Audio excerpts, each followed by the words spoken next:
Hello students, this is Mr. Mueller talking to you today with a brief little series of Facebook tutorials. These video tutorials are here to help you understand how to use Facebook better and to also secure your Facebook account and information more securely so that it doesn't get abused by other people or shared with people that you don't know or you don't quite want to share your information with. So today we're going to be looking at just sort of signing in and your basic information. So one thing I always recommend to students and all users of Facebook is you never check off the keep me logged in button, because what that does is it lets the computer remember your username and password. So if you happen to walk away from the computer and you forget to close down a window, this allows other people to log into your Facebook account and perhaps change some settings or take some of your information.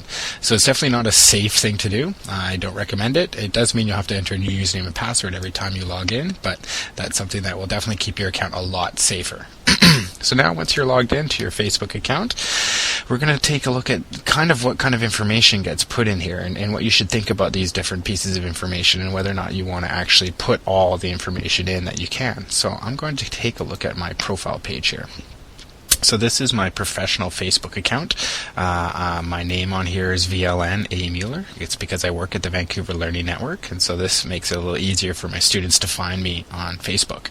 I don't want to confuse my personal or my professional roles, so I usually keep them very separate, especially on a place like Facebook. So when you're on your profile page, there's a bunch of different things that you can choose to publish or share with the rest of the people in your network. And so one of those is your status updates. You can share pictures of yourself. You can put in different information about your contact info and your birth date and your city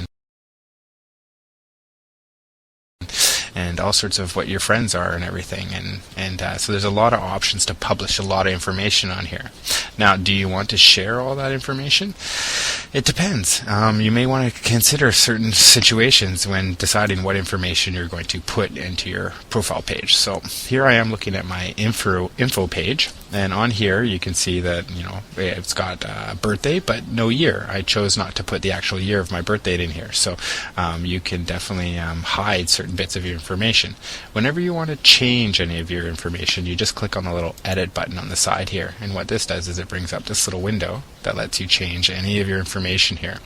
And so my birth date, this isn't the right birth date, but you can choose to show your full birth date, only the month and day, or don't show your birthday at all. So I'm only going to be showing the month and day in my profile. So that keeps it a little bit more secure so that people don't know exactly when I was born. They can't use that information for identity theft, yet it still gets a reminder from Facebook that your birthday is coming up. You can choose to put in political views, religious views, a bio, some of your favorite quotations. So you can, put in some information in here, but I really would caution you against putting in too much personal information that could be used to, create an identity theft on you on the internet, or, get information out that you may not wish to share with a wider audience. When you're done making your changes, always remember to go save changes, and then we can cruise through the rest of your profile information. The first thing we want to click on here is the profile picture, and so you maybe want to put a picture of yourself up in there, or you could put a picture that isn't quite identifiable as you. It could just be a picture of a nice, your favorite place or a beach or something like that. If you want to, you can put in what your relationship status is. I don't really recommend it. It kind of creates a bit of drama on the Facebook, so you may want to just leave that out. And you may not want to put all your family members on here because they may not feel comfortable being on Facebook. When you're going through your likes and interests, it's really important that you just put on stuff that isn't easily identifiable. You can share what some of your favorite books are and your movies and such, but you don't want to dwell down too deep into your personal likes and dislikes, because people can use that information in order to create a profile for you, to sell more information to you. It could be used in a lot of damaging ways, so be careful about how much you put on into your likes and interests, and especially important with your education and work. You have to be careful about putting down where you went to high school and when, and if you went to a post-secondary and when, and what kind of job experience you've had. So it's just put down the information that you're comfortable with, but doesn't give away too much.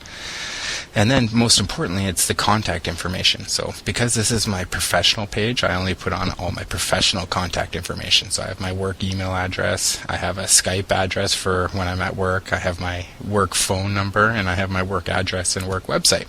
So obviously, you don't want to put all your contact information if this is your personal page, because you don't want telemarketers calling you or getting unsolicited emails or all sorts of other unwanted intrusions into your private life. So just err a little on the side of caution when filling all these information out. And then once again, saving changes. So now that I've gone through all the different personalization aspects of my Facebook page, I'm going to sign off for this short little tutorial. And